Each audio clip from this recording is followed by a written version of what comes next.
하나님의 말씀 누가복음 19장 28절부터 40절까지의 말씀입니다. 신약성경 누가복음 19장 28절에서부터 40절까지의 말씀을 제가 한 절 읽고 여러분은 읽고 교독하겠습니다. 예수께서 이 말씀을 하시고 예루살렘을 향하여 앞서서 가시더라.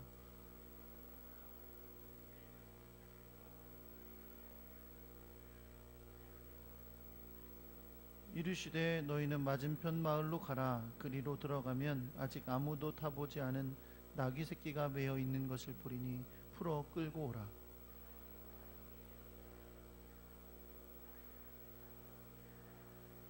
보내심을 받은 자들이 가서 그 말씀하신 대로 만난지라.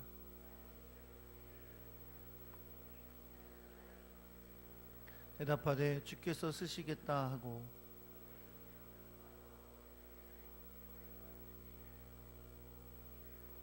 가실 때에 그들이 자기의 겉옷을 길에 펴더라.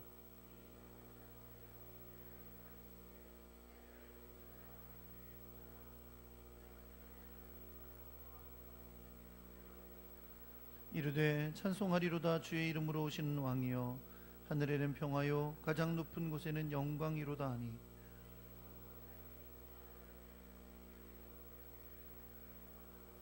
함께 있습니다. 대답하여 이르시되 내가 너희에게 말하노니 만일 이 사람들이 침묵하면 돌들이 소리 지르리라 하시니라. 아멘.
주님의 사랑 그 은혜 아래 우리로 거하게 하시고 또 이렇게 예배하는 자리로 불러주시니 감사합니다. 오늘 이 복된 종려주일에 우리 황성순 귀한 자매님을 우리 교회에 보내주셔서 감사드립니다. 귀한 딸을 기억하셔서 주님의 귀한 사랑과 은혜와 권능으로 붙들어 주옵소서. 믿음에 믿음을 더하여 주시옵시고 주님 안에서 편평안을 얻게 하여 주시고 주님과 동행하며 주께서 주시는 복된 삶을 누리며 살도록 역사하여 주옵소서. 주님이 기뻐하시는 삶으로 영광 돌릴 수 있도록 주님의 성령으로 거룩하게 인도하여 주옵소서. 아버지 하나님, 오늘도 주님 앞에 예배하러 나온 주의 백성들이 하나님의 귀한 사랑에 감사해서 마음을 다하여 교회를 사랑하는 마음으로 또한 예배하며 마음을 다해 헌금을 드렸습니다. 귀한 예물을 드린 손길들 기억하시고 저들의 삶에 주님이 갚아주시되 세상에 줄 수 없는 귀한 은혜들과 기쁨과 감사와 평강이 넘쳐나게 하시고 행하는 모든 것에 참 지혜와 권능의 능력이 나타나게 하시고 선한 길로 섭리하셔서 주님이 기뻐하신 열매 맺는 아름다운 백성들이 되게 하여 주옵소서. 드려진 이 예물은 오로지 주님의 영광과 뜻을 위하여 아름답게 사용되게 하시고 아름다운 하나님의 나라의 일에 쓰임받게 하여 주옵소서. 하나님, 이 시간에도 주의 말씀을 듣기를 소망합니다. 우리의 마음을 열어주시고 성령님 깨닫게 해주시고 지혜로 깨우쳐 주셔서 주의 뜻을 알게 하시고 결단하게 하시고 순종케 하여 주옵소서. 이 시간도 주님을 의지하며 우리 주 예수 그리스도 이름으로 기도합니다. 아멘. 할렐루야. 옆에 계신 분들하고 인사하겠습니다. 잘 오셨습니다. 사랑합니다.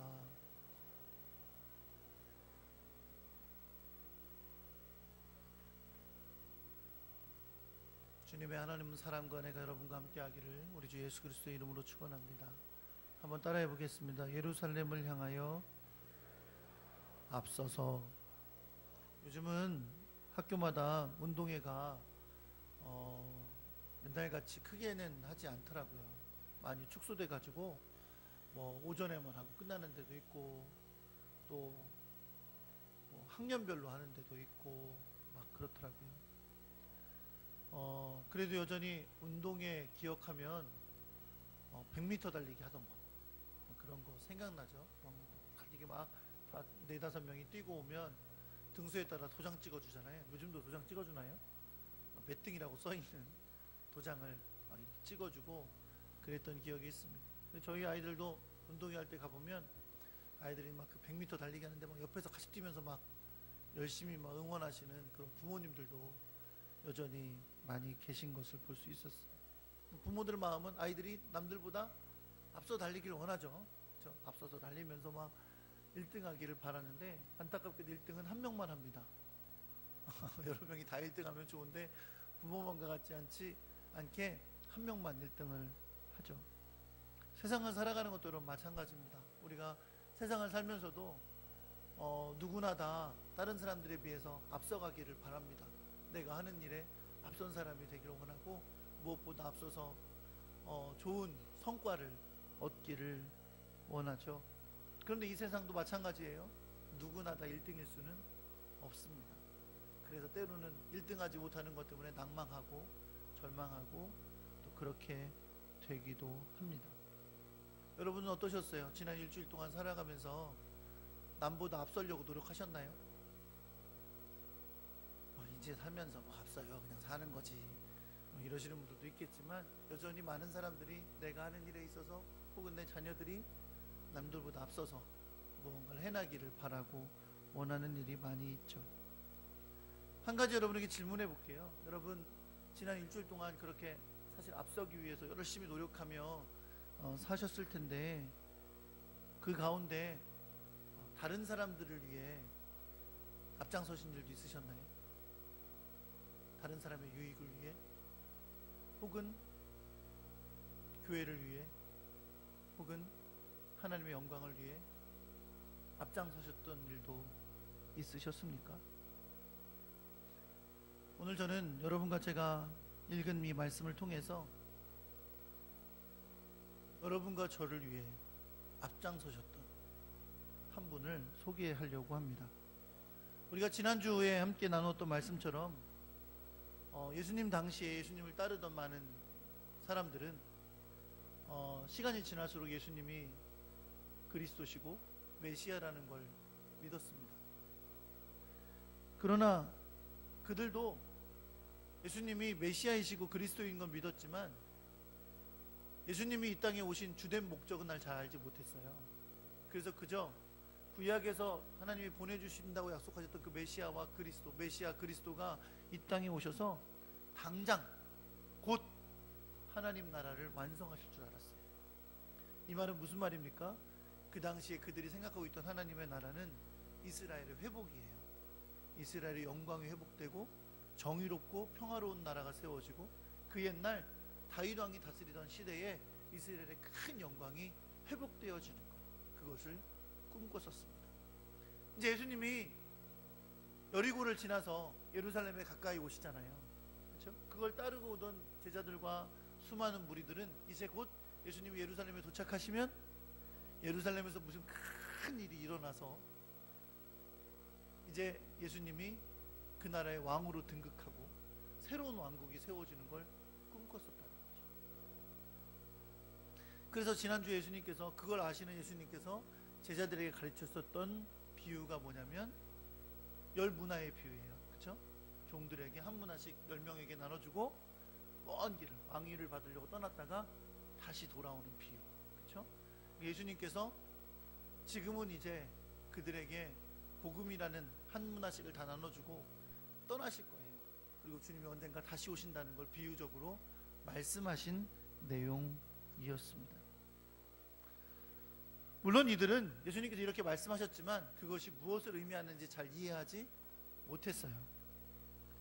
그런 상황 속에서 이제 예수님께서 제자들과 함께, 그리고 예수님을 따르는 갈릴리에서 온 사람들, 그리고 또 여러 예수님이 올라오시는 가운데 들리셨던 많은 동네에서 따라온 사람들과 함께 오늘 성경에 여러분과 제가 읽은 본문 가운데 있는 장면에 들어서게 되는데, 그 장면은 바로 뭐냐면 예수님께서 이제 예루살렘에 입성하게 되시는, 예수님께서 마지막 날, 마지막 그 한 주간을 보내시기를 시작하시게 되는 날에 이르게 됩니다. 오늘 여러분, 오늘 성경에 나오는 이 예루살렘 입성은 오늘날 요일로 따지면 무슨 요일이었을까요?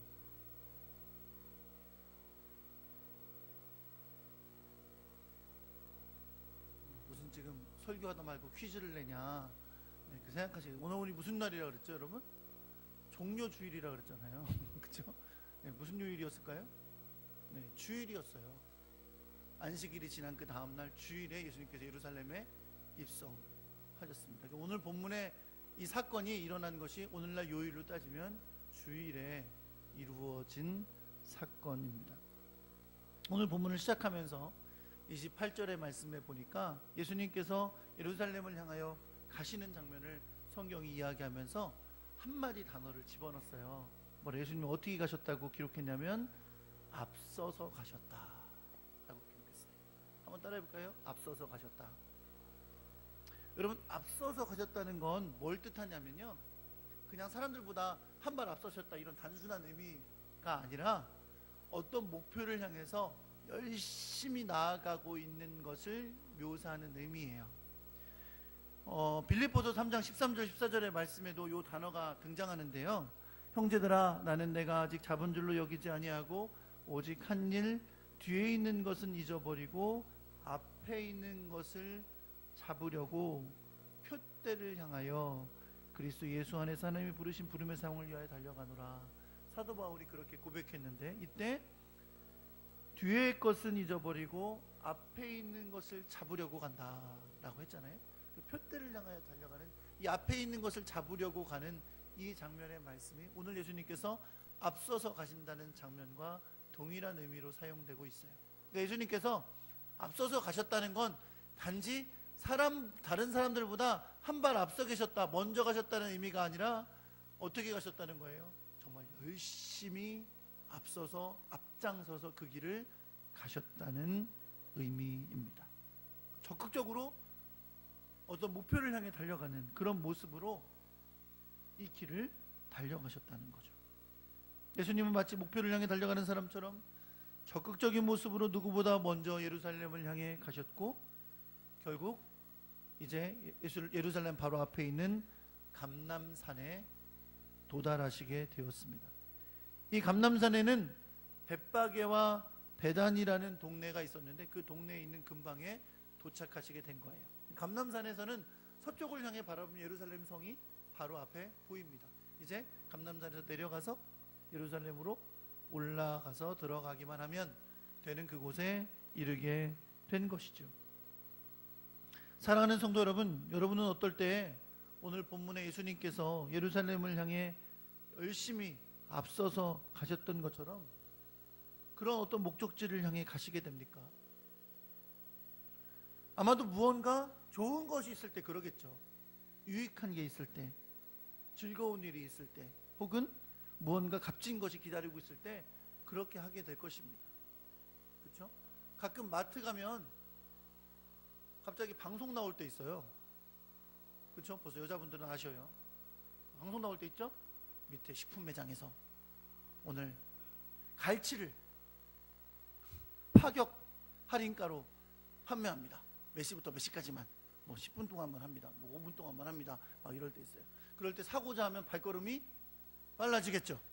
네, 빨라지자 빨리 가서 사지 않으면 살 수 없을 테니까. 제가 그냥 비근한 아주 쉬운 예를 들었지만 우리의 삶에 있어서도 그렇죠. 내가 어떤 목표를 향해 막 열심히 달려가요. 어떨 때 그래요? 그 목표가 좋은 거일 때, 나에게 유익주의인 거일 때, 값진 것일 때 그렇게 달려가게 됩니다. 반대로 나쁜 거면 어떻게 해요? 위험한 거면, 힘든 거면, 어려운 거면 자꾸 사람 뒤에 숨죠. 학교에서 선생님이 질문하려고 그러면 애들 뒤에 숨어요. 네. 지적 안 당하려고 숨죠. 그런 모습입니다. 여러분, 우리는 어때요? 우리도 예수 믿으면서 살지만 이 세상을 그냥 똑같이 다른 사람들과 똑같이 살아가니까, 살면서 어떤 일에 그렇게 목표를 가지고 예수님처럼 앞장서서 달려가느냐는 겁니다. 그런데 오늘 분명히 예수님은 누구보다 앞장서서, 누구보다도 앞장서서 예루살렘을 향해 오셨고, 그래서 감람산에 도착하셨어요.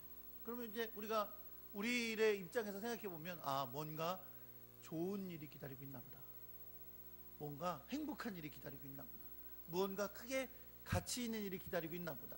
그렇기 때문에 예수님이 이렇게 열심히 예루살렘으로 달려오셨나 보다 라고 짐작할 수 있어요. 또 우리가 이렇게 생각할 수 있죠. 여러분, 우리가 잘 알잖아요, 이미 성경을. 이제 예수님께서 예루살렘에 들어가시면 어떤 일이 있어요? 들어가시면서 사람들이 막 겉옷을 막 깔고 종려나무를 흔들고 예수님을 왕으로 막 맞이합니다. 큰 소리로 막 호산나 다윗의 자손이여 막 이러면서 큰 소리로 왕으로 환영합니다. 생각해보니까 예수님이 그걸 기다리고 소망하면서 열심히 달려오셨나 보다 라고 짐작할 수도 있어요. 정말 그거에 기대돼서 열심히 그렇게 달려오신 것일까요? 그러나 그렇게 보기에는 좀 다른 모습이 오늘 성경 가운데 나타납니다. 누구보다 열심히 예루살렘 앞에 있는 감람산에 도착하신 예수님은 이제 예루살렘으로 들어가시기 위한 준비를 하시는데, 예수님이 그 멋진 입성을 위해 준비하고 계신 동물이 뭐냐면 나귀였어요. 나귀. 예루살렘에 들어가시기 위해 예수님은 감람산에 도착하셔서 제자들 2명을 맞은편 마을로 가라고 하십니다. 그리고 이렇게 말씀하세요. 맞은편 마을에 가면 아무도 사람이 타본 적이 없는 나귀 새끼가 묶여 있을 텐데 그걸 풀어가지고 끌고 오너라. 만약 누가 와서 너희가 왜 그거를 풀어 갖고 가느냐라고 물으면 뭐라고 답해라? 주가 쓰시겠다 하라 라고 답하라고 말씀하십니다. 그렇죠? 그래서 2명의 제자들이 갑니다. 가면서 기분 좋게 갔겠죠? 아니, 저 같으면 성격이 좀 다르니까 저 같으면 가면서 기분이 별로 안 좋았을 거예요. 괜히 끌고 오라 그러고 그걸 또 뭐라 그러면 어떡해? 그러면서 갔을지 몰라요. 근데 갔더니 정말 아무도 사람이 타본 적이 없는 나귀 새끼가 있었고, 풀어서 끌고 오려고 그랬더니 정말 누가 와서 왜 풀고 가냐고 물었고, 예수님이 가르쳐 주신 대로 주가 쓰시겠다 한다 라고 했더니 그냥 보내주었습니다. 주님이 말씀하신 대로 그대로 이루어진 것을 여러분 믿으시기 바랍니다. 할렐루야. 어떤 학자들은 이걸 이렇게 얘기해요. 어떤 학자들은 이게 여러분 유월절이 되면 원래 이 예루살렘은 25만 정도가 살던 도시였다 그래요. 근데 예루살렘에 유월절이 되면요 사람들이 125만이 모였대요. 뭐 엄청나죠. 유대인들이 다 온 거야. 다 엄청난 그 복잡한 동네가 되는 거죠. 그런데 그때 외부에서 온 사람들은 동물도 없고 집도 없고 없잖아요. 그러니까 그 당시에 예루살렘에 사는 주민들이, 주변에 사는 주민들이 외부에서 온 사람들에게 동물들도 잘 빌려주고 그랬대요. 어떤 학자가 그래서 예수님에게 나귀를 빌려줬다 하는 학자들도 있고요. 어떤 학자는 아니 어떻게 갑자기 가서 풀어갖고 오는데 아무 말도 안 하냐? 이건 예수님이 미리 예약을 해놓으신 것이다 라고 말하는 학자들도 있습니다. 근데 여러분, 그 내용을 자세히 알 필요가 없어요.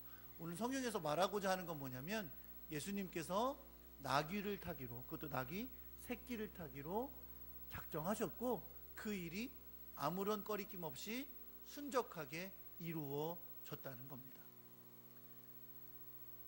그래서 예수님께서 이제 나귀를 타고 감람산에서 내려서 예루살렘을 향하는 길을 가시게 됩니다.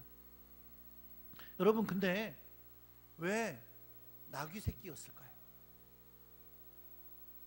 우선 나귀를 타신 것은요, 예수님이 예루살렘을 입성하실 때 왕으로서 입성하시는데, 이 장면이 전쟁에서 피를 흘려 권력을 얻어낸 자의 개선 행진과는 같지 않게 하시기 위함이었습니다. 그 당시에 많은 왕들이 전쟁에서 승리하고 성으로 들어왔어요. 그때 말을 타고 들어오면 얼마나 화려하고 멋있어요. 승리의 왕이니까.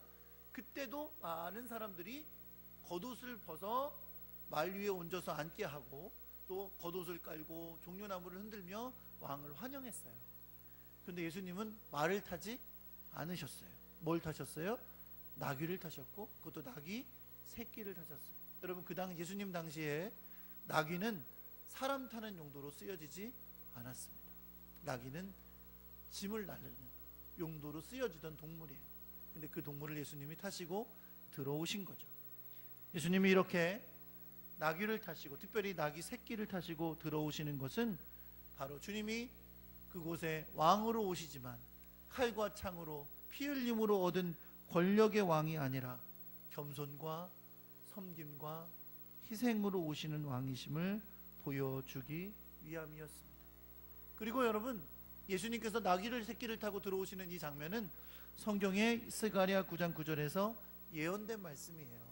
스가랴 9장 9절에서 이렇게 예언했죠. 시온에 따라 크게 기뻐할지어다, 예루살렘에 따라 즐거이 부를지어다. 보라, 내 왕이 내게 임하시나니 그는 공의로우시며 구원을 베푸시며 겸손하셔서 나귀를 타시나니 나귀의 작은 것 곧 나귀 새끼니라 라고 말씀하셨어요.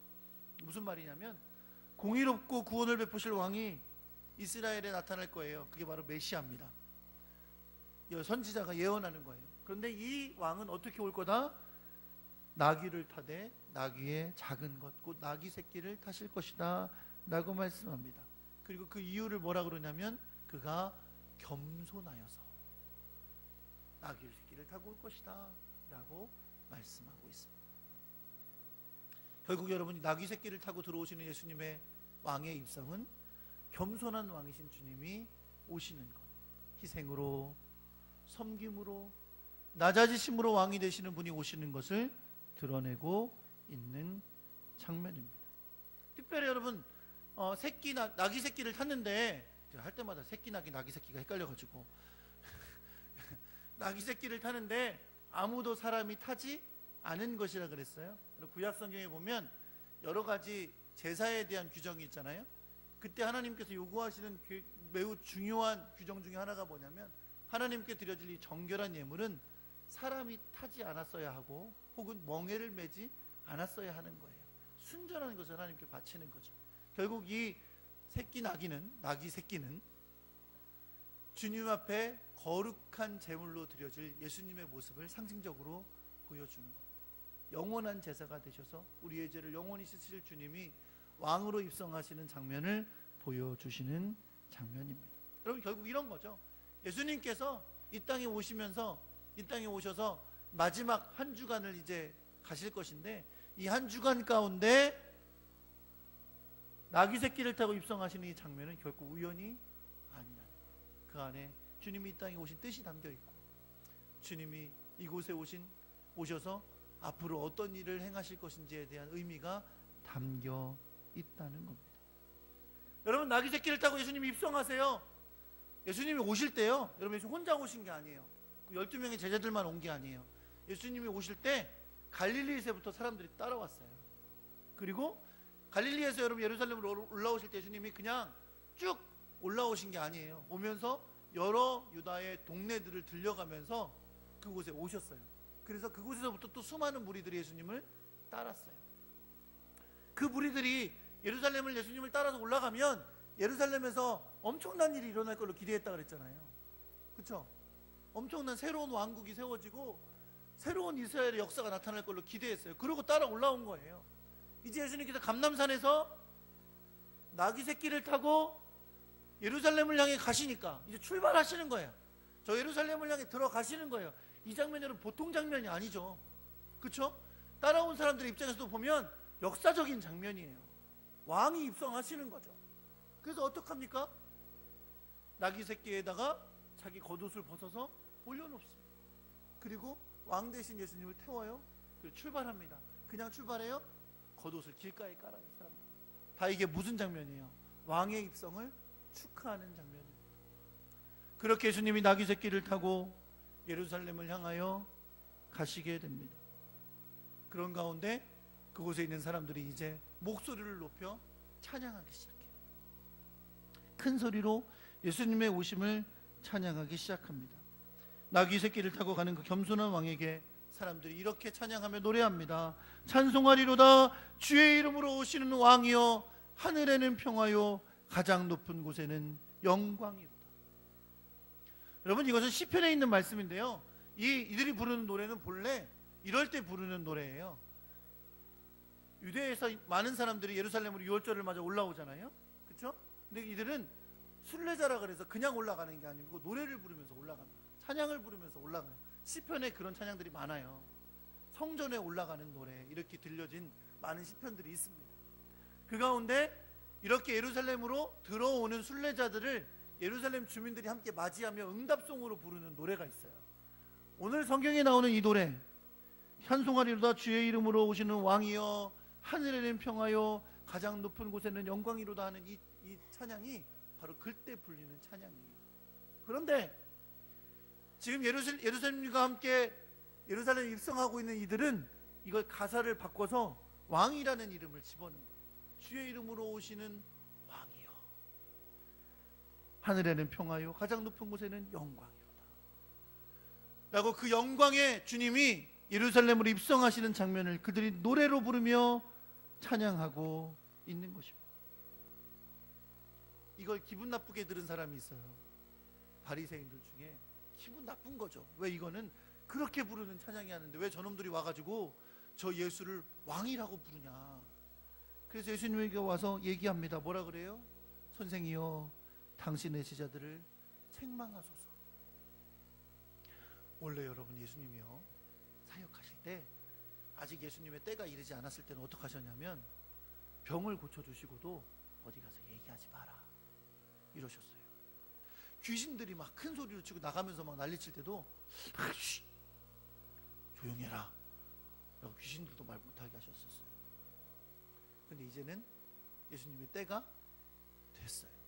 그 사람들이 큰 소리로 주의 이름으로 오시는 왕이여, 하늘에는 평화요, 가장 높은 곳엔 영광입니다 라고 막 노래를 하면서 막 하는데 바리새인이 와서 선생님이요, 당신의 제자들을 좀 혼내십시오. 저게 뭐 하는 겁니까? 라고 말했더니 예수님이 이번엔 뭐라고 말씀하시죠? 내가 너희에게 말하노니 만일 이 사람들이 잠잠하면 돌들이 소리 지르리로다 라고 말합니다. 한번 따라해 볼게요. 사람들이 잠잠하면 돌들이 소리 지르리라.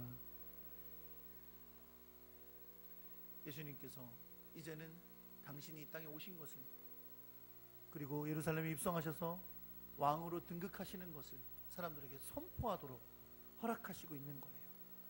그들이 하지 않으면 돌들도 소리 지를 거라고 선포하고 계십니다. 근데 여러분, 문제는 이거예요. 이들이 이렇게 노래하고 찬양을 하고 있어요. 예수님을 왕으로 기대하고 막 환영하고 있어요. 큰 난리가 났겠죠. 예루살렘에 아마 이 많은 사람들이 모였는데 이 난리가 났으니 아마 성이 들썩들썩 했을 거예요. 그런데 문제는 뭡니까? 이들이 예수님을 왕으로 보시면서 기대하고 있는 게 있다는 거죠. 예수님이 지금 이렇게 등극하고 들어오면 지금껏 갈릴리에서 올라오는 길에서 행했던 수많은 이적과 기적들을 행하면서 예루살렘을 장악할 줄 알았어요. 새로운 왕국을 세울 줄 알고 기대하고 있는 거예요. 여러분 생각해 보세요. 여러분, 예수님이 갈릴리에서 말씀 전하실 때도 예수님이 왕 될 뻔하신 적 있어요. 언제죠? 오병이어 사건을 일으키셨을 때 물고기 2마리와 보리떡 5개로 5,000명을 먹이셨어요. 5,000명인데 아이와 여자를 뺀 숫자예요. 그래서 학자들은 다 2만 명쯤 됐을 거라고 봅니다. 물고기 2마리하고 떡 5개로 2만 명을 먹이셨는데 12강주리가 남았어요. 그랬더니 어땠어요? 이 일이 일어나서 사람들이 예수님을 강제로 잡아다가 임금 삼으려고 그랬어요. 저 같아도 그렇게 하겠어요? 안 그래요? 최저시급 싸울 일도 없어. 물고기 2마리와 떡 5개로 5,000명 2만 명 먹이는데 뭐, 그리고 남는데 뭐, 이런 양반이 왕이 되면 이 나라의 빈곤은 사라지는 거죠. 더 이상 배고픔은 없는 거예요. 억지로 잡아다 임금 삼으려고 그랬어요. 예수님 어떻게 하셔요? 조용히 산으로 올라가십니다. 이들의 기대가 똑같아요. 지금도 예루살렘에 올라오면서 그 기대로 올라오는 거예요. 사랑하는 성도 여러분, 예수님은 이런 그들의 기대를 알고 계세요. 그런데 또 알고 계신 게 있어요. 이들이 며칠 뒤면 돌변한다는 걸 알고 계세요. 예수님이 은삼십에 팔려서 대제사장의 뜰에서 초라하게 재판을 받고, 빌라도의 법정에서 재판을 받고, 초라하게 채찍에 맞고 피 흘리고 가시관을 쓰고 조롱당하자 이들이 돌변합니다. 그리고 뭐라 그래요? 바라바를 놓아주고 예수를 십자가에 못 박으라고 돌변합니다. 왜 그렇습니까? 이들은 예수님이 나귀 새끼를 타신 뜻을 알지 못했기 때문이에요. 예수님은 이 땅에 왕이 되어 오실 거지만 결코 힘과 권력으로 무기로 왕이 되시는 게 아니라 십자가에서 피 흘리심으로, 겸손히 낮아지심으로, 섬겨주심으로, 희생하심으로 왕이 될 것이기 때문에 그렇습니다. 주님은 그들이 그렇게 배반하고 변해서 예수님을 십자가에 못 박는 자들이 될 걸 아셨지만, 그럼에도 불구하고 누구보다도 앞서서 주님이 이 길을 오신 것을 여러분 믿으시기 바랍니다. 다시 여러분, 오늘 맨 앞에 있는 28장으로 우리가 다시 돌아가면서 오늘 말씀을 정리하려고 합니다. 28절에 예수님은 예루살렘을 향해 앞서서 가셨습니다. 앞서서 누구보다 열심히 목표를 향하여 가듯이 예루살렘을 향해 가셨습니다. 우리가 처음에 생각할 때는 마치 그 왕으로 환영받는 그날을 소망하며 기대하며 오신 것처럼 생각했지만, 그러나 그게 아니었어요. 나귀 새끼를 타신 주님은 그들이 배반할 걸 아셨어요. 그 길이 십자가의 길인 걸 아셨어요. 조롱당하는 길인 걸 아셨어요. 채찍질 받을 길인 걸 아셨어요. 가시관을 쓰셔야 되는 길인 줄 아셨어요. 그런데 그 길을 앞서서 열심히 누구보다 앞장서서 그 길을 오신 것을 여러분 믿으시기 바랍니다. 고난당하시기 위해 가신 거예요. 조롱당하시기 위해 앞서가신 거예요. 채찍에 맞으시기 위해 앞서가신 거예요. 배신당하는 길을 앞서가신 거예요. 왜요? 오로지 여러분과 저만 생각하신 거예요. 죄와 사망의 권세 가운데 영혼의 사망에 떨어질 우리만을 생각하셔서 우리를 구원하기 위해 그 길을 가신 것을 여러분 믿으시기 바랍니다. 그 길을 가시기 위해 누구보다도 앞장서서 주님이 예루살렘에 오신 것입니다. 사랑하는 성도 여러분, 주님께서 우리에게 따라오라고 하시는 십자가의 길은 이렇게 주님이 앞장서서 오신 길이었습니다. 당신 자신을 부인하시고 하나님의 뜻을 따르신 길이었습니다.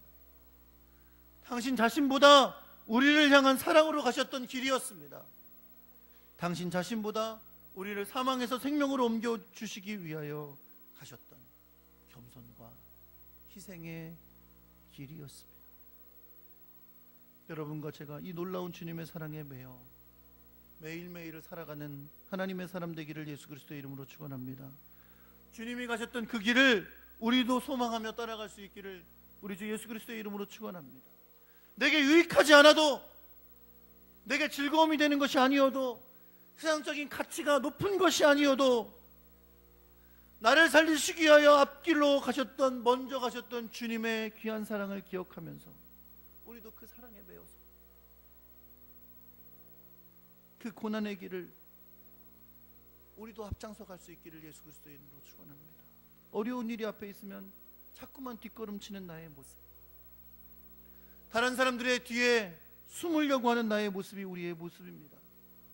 그러나 우리가 주님의 사랑에 매이면 우리는 주님의 십자가의 은혜에 대한 감격으로 주님이 걸어가셨던 그 길을 앞장서서 걸어갈 수 있게 될 줄 믿습니다. 겸손하게, 섬김으로, 희생하면서 주님이 가신 그 길을 우리도 따라가는, 앞장서서 따라가는 믿음의 사람 될 수 있기를 우리 주 예수 그리스도의 이름으로 축원합니다. 오늘도 여러분과 제가 주님의 사랑에 매인 하나님의 사람 되기를 우리 주 예수 그리스도의 이름으로 축원합니다.